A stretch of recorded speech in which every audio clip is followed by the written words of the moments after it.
Assalamualaikum warahmatullahi wabarakatuh. Yang kami hormati Bapak Sa'aduddin Nasih, SPD MPD, selaku dosen pengampu mata kuliah Pendidikan Agama Islam, dan teman-teman semua yang berbahagia. Pertama-tama, marilah kita panjatkan puji syukur kehadirat Allah Subhanahu wa Ta'ala yang telah memberikan rahmat kesehatan dan keselamatan kepada kita semua. Kami dari kelompok 10 akan mempresentasikan hasil diskusi kami mengenai Islam dan ekonomi. Sebelumnya, perkenalkan nama saya Risma Arninda dengan NIM 2021120077 sebagai moderator pada presentasi kali ini. Adapun anggota kelompok saya yang terdiri dari Marcelina Sherly Angelina dengan NIM 2021120076, Novida Anissa Mailani dengan NIM 2021120078 dan Selvi Mayangsari dengan NIM 2021120080. Adapun materi yang akan kami sajikan meliputi 1. Pengertian ekonomi Islam, 2. Tujuan ekonomi Islam, 3. Ciri-ciri ekonomi Islam, 4.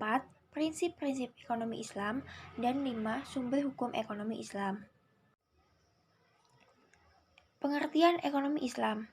Ekonomi Islam adalah ilmu yang mempelajari perilaku ekonomi manusia dan diatur berdasarkan aturan agama Islam dengan didasari tauhid sebagaimana dirangkum dalam rukun iman dan rukun Islam. Jadi, secara sederhana, ekonomi Islam merupakan sebuah peraturan di mana pelaksanaannya berlandaskan berbagai syariat yaitu Islam dan berpedoman pada Al-Quran maupun hadis. Hal ini meliputi kegiatan seperti simpan pinjam, investasi, dan kegiatan lain.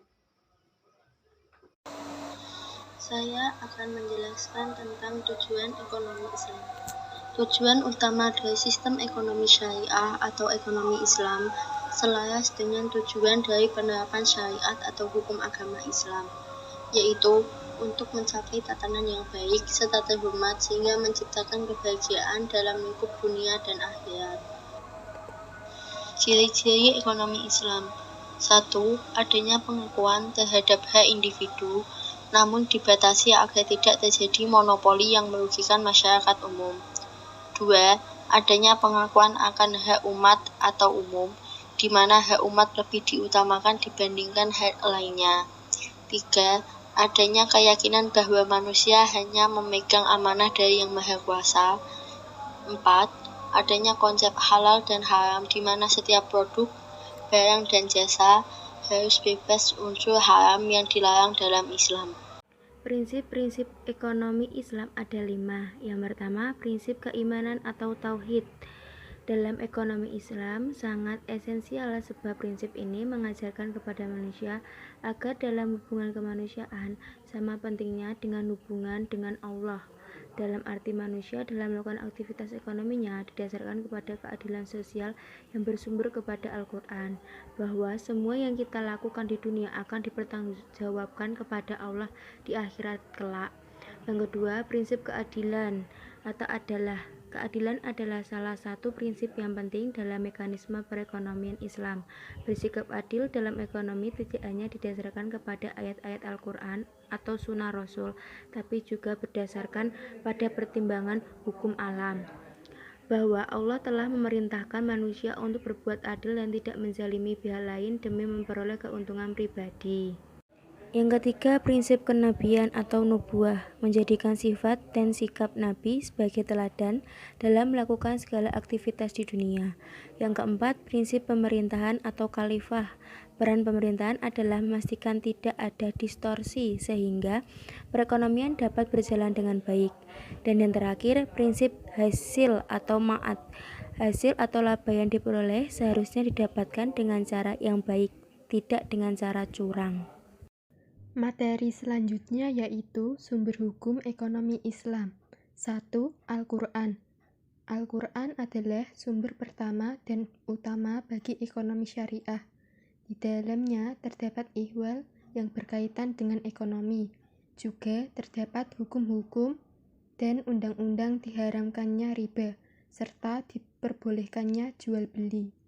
Hukum tersebut tertera pada surat Al-Baqarah ayat 275, yang artinya, padahal Allah telah menghalalkan jual beli dan mengharamkan riba. Orang-orang yang telah sampai kepadanya larangan dari Tuhannya, lalu terus berhenti dari mengambil riba, maka baginya apa yang telah diambilnya dahulu sebelum datang larangan dan urusannya terserah kepada Allah. Orang yang mengulangi atau mengambil riba, maka orang itu penghuni-penghuni neraka. Mereka kekal di dalamnya. Yang kedua yaitu As-Sunnah An-Nabawiyah. As-Sunnah adalah sumber kedua dalam perundang-undangan Islam, karena di dalamnya dapat kita jumpai hasanah aturan perekonomian syariah. Di antaranya seperti sebuah hadis yang isinya memerintahkan untuk menjaga dan melindungi harta, baik milik pribadi maupun umum, serta tidak boleh mengambil yang bukan miliknya. Sesungguhnya menumpahkan darah kalian, mengambil harta kalian, mengganggu kehormatan kalian, haram sebagaimana haramnya hari kalian saat ini, di bulan ini, di negeri ini. Hadis riwayat Bukhari. Yang ketiga yaitu ijtihad. Menurut Al-Syaukani dalam kitabnya Irsyad Al-Fuhuli, ijtihad adalah pengerahan kemampuan dalam memperoleh hukum syar'i yang bersifat amali melalui cara ijtihad.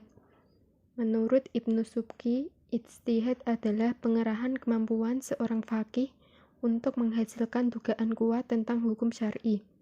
Sedangkan Al-Amidi memberikan definisi ijtihad sebagai pengerahan kemampuan dalam memperoleh dugaan kuat tentang hukum syara' dalam bentuk yang dirinya merasa tidak mampu berbuat seperti itu. Baik, demikian tadi presentasi dari kelompok kami. Saya sebagai moderator mohon maaf atas kekurangannya dan terima kasih untuk perhatiannya. Wassalamualaikum warahmatullahi wabarakatuh.